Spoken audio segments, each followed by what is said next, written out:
Bonjour les humains, 21 mai 2026, bienvenue si vous êtes nouveau sur la chaîne, ne vous fiez surtout pas à une seule vidéo, allez voir mes playlists, je traite tout un tas de sujets très différents.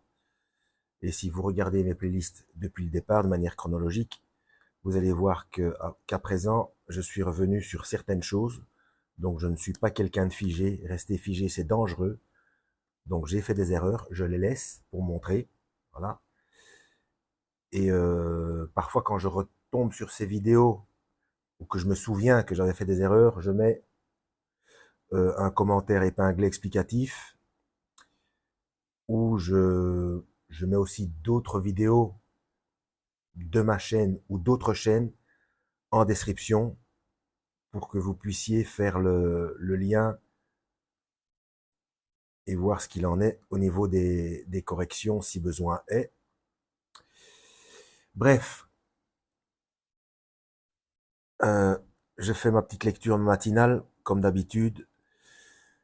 Euh, Ce sera dans la playlist la Bible en description et également dans la playlist la Trinité, parce que je suis tombé ici sur quelque chose d'assez particulier euh, qui ne m'avait jamais sauté aux yeux. Cette fois-ci, donc d'où l'importance de lire régulièrement, hein, parce que des choses sont comprises, sont révélées parfois ultérieurement, pas dès la première lecture. Hein.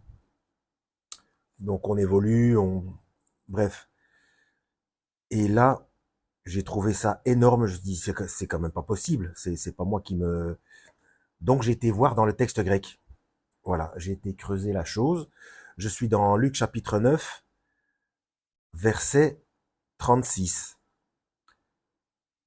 Quand la voix se fit entendre, Jésus se trouva seul.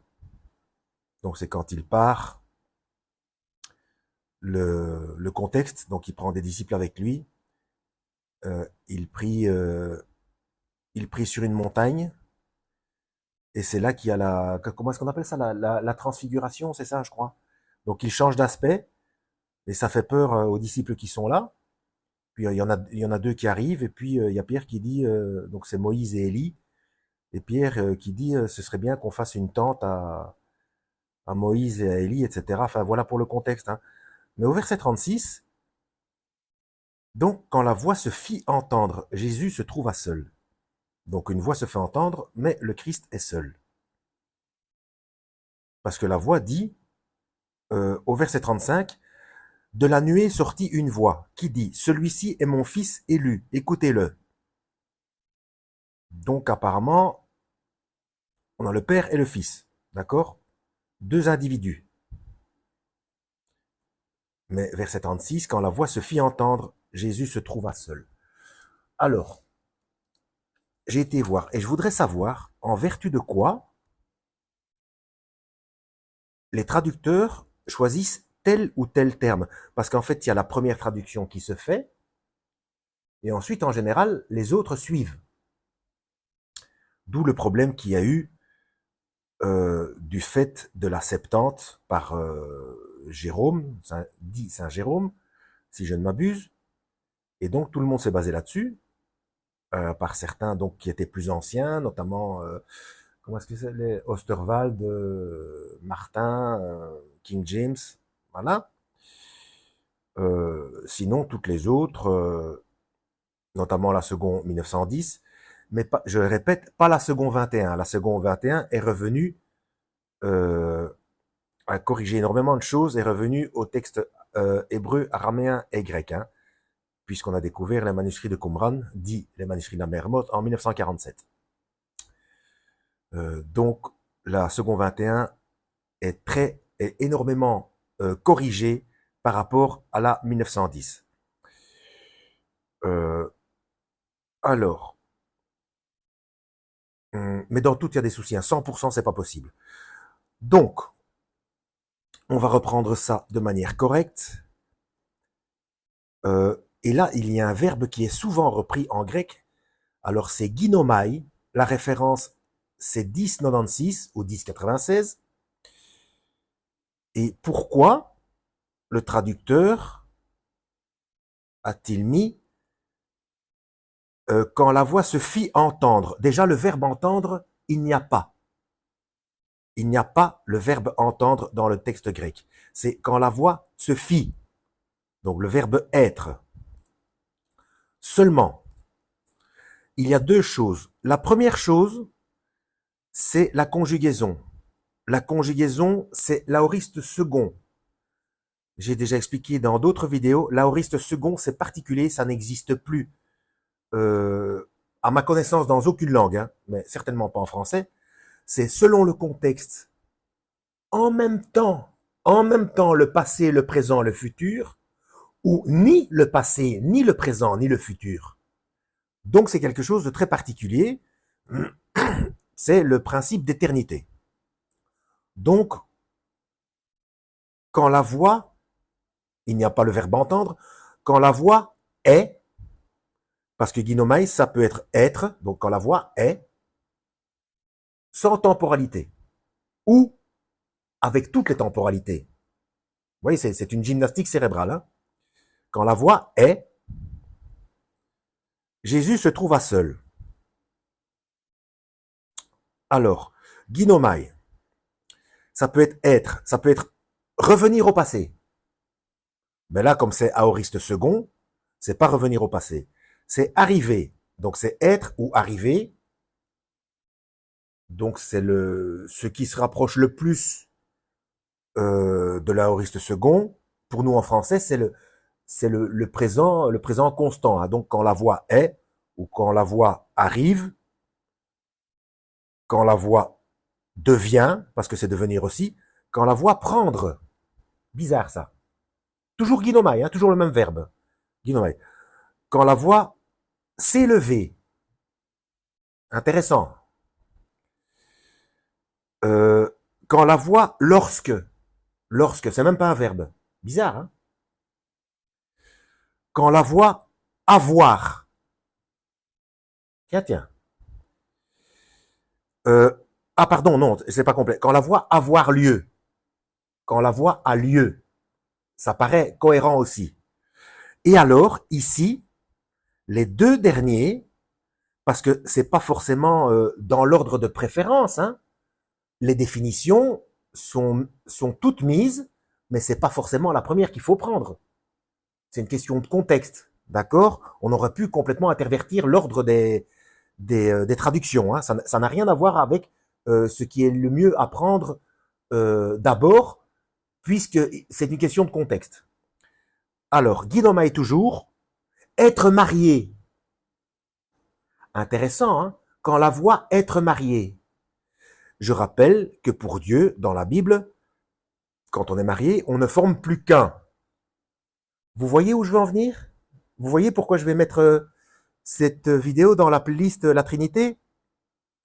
C'est pas fini, hein? Donc, quand la voix est mariée, Jésus se trouva seul. C'est pas se trouva non plus, hein, en grec. Mais bon, on y reviendra après. Donc, quand la voix est mariée à Christ. Là, il n'y a plus qu'une seule personne. La nuée descend et les couvrit. Tous, hein? Et une voix sort de la nuée qui dit, celui-ci est mon fils élu, écoutez-le. Et quand la voix est mariée, Jésus est seul.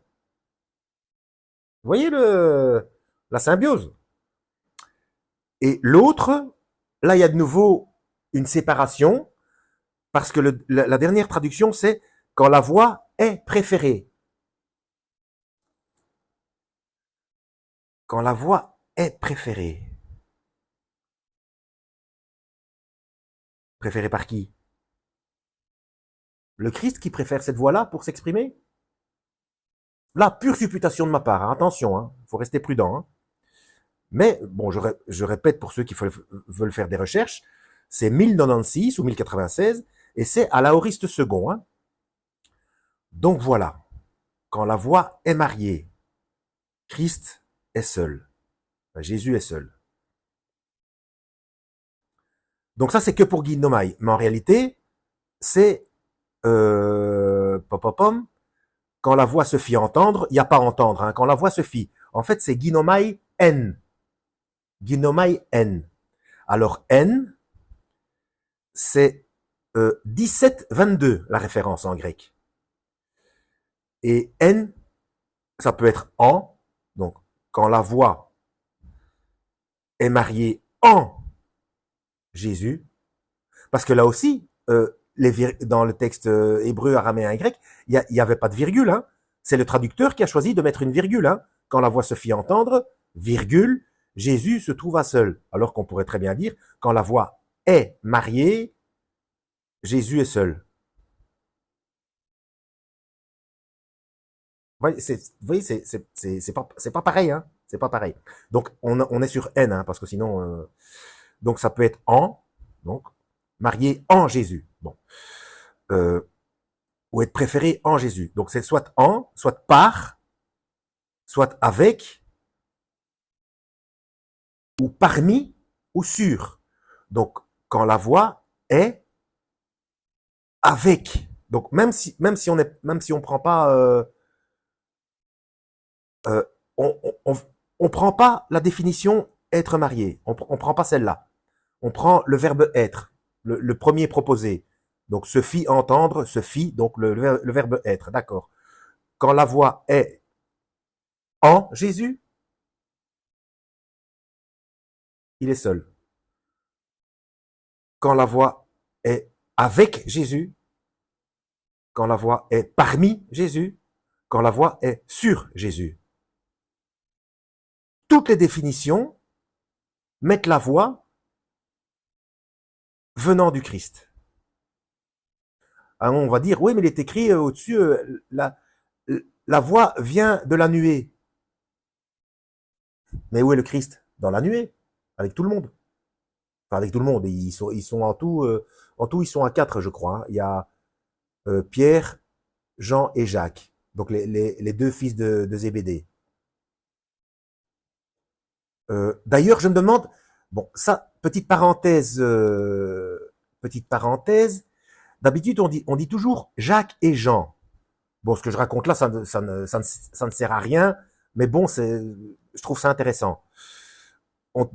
Les deux frères, on dit toujours Jacques et Jean. Apparemment, Jacques, c'est l'aîné, hein, donc les deux fils de Zébédée. Là, les prénoms sont inversés. Jésus prit avec lui Pierre, Jean et Jacques. Pourquoi les deux prénoms sont intervertis? S'agirait-il de l'autre Jean, du coup du disciple bien-aimé, de Jean l'Ancien? Vous voyez ce que je veux dire? Pour ça, allez voir ma playlist Jésus l'enquête, je crois. Bref, 13 minutes déjà. J'espère qu'il n'y a pas de décalage sonore parce que je trouve que cette vidéo-ci est intéressante. Donc, même si on utilise le verbe être et pas être préféré ou être marié, ni s'élever, ni... enfin bref, il y a beaucoup de choses en plus que le verbe être. Je ne sais pas pourquoi le traducteur choisit le verbe être. Hein. Excusez-moi. Hein. On peut très bien choisir les autres. En vertu de quoi? Parce que là, le contexte, c'est une preuve supplémentaire que le Christ est Dieu. Hein. Alors pour tous ceux qui disent oui mais il dit le Père est plus grand que moi, etc. Allez voir le restant de ma playlist La Trinité. Si Dieu n'a pas le pouvoir de se dissocier, il n'est pas Dieu. Et le Christ a dit les deux choses. Le Père est plus grand que moi. J'ai déjà expliqué. Notre fonction de penser est plus grande que notre fonction de parler. Notre fonction de parler a besoin de la permission et de la décision de notre fonction de penser. Pourtant, c'est la même personne. C'est toujours nous. Ben, c'est pareil. Donc, le Père est plus grand que moi, mais en même temps, il dit aussi, moi et le Père sommes un. Donc, moi, je ne vois pas de contradiction, je ne vois que de la complémentarité. Hein. Donc, ginomai en. Donc, même si on utilise le verbe être, c'est la voix est parmi, ou sur, ou avec. Et même en, la voix est en Jésus. Ensuite, là, on va décortiquer, Jésus se trouva seul. se trouva seul. La référence, c'est, je l'ai mal écrit, 21-47. Se trouva seul. Eurisco monos. Monos, c'est seul, il n'y a pas 36 solutions. Monos, c'est seul. Hein. Mais eurisco, les définitions peuvent être, donc se trouva seul, c'est paraître, paraît seul. Donc il paraît seul. Donc quand on le voit, il est seul. Voilà. Mais pourquoi est-ce qu'on insiste là-dessus? Quand la voix se fit entendre, Jésus était seul en fait. Donc peut-être qu'il s'attendait à quelqu'un d'autre aussi, quelqu'un derrière lui de plus grand, vous voyez ce que je veux dire, le Père quoi. Mais quand on entend la voix, il est seul. Donc non seulement c'est paraître, mais c'est aussi obtenir. C'est obtenir ou résultat. Tout ça pour eurisco, ça peut être paraître, obtenir ou résultat. Donc quand la voix, donc sans utiliser être marié, quand la voix est avec ou sur ou parmi le Christ, Jésus, le résultat, monos. Jésus est seul. Voilà. Donc de la nuée, verset 35, sortit une voix, ils sont tous dans la nuée, qui dit, celui-ci est mon fils élu, écoutez-le. Et quand la voix est,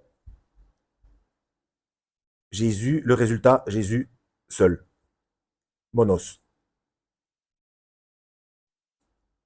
Voilà. Alors qu'il y a, je répète, quand la voix, on peut très bien lire, quand la voix est mariée avec, donc parce qu'il y a le N, hein, le 17-22, quand la voix est mariée en Jésus, ou, ou par Jésus, ou avec Jésus, ou parmi Jésus, ou sur Jésus.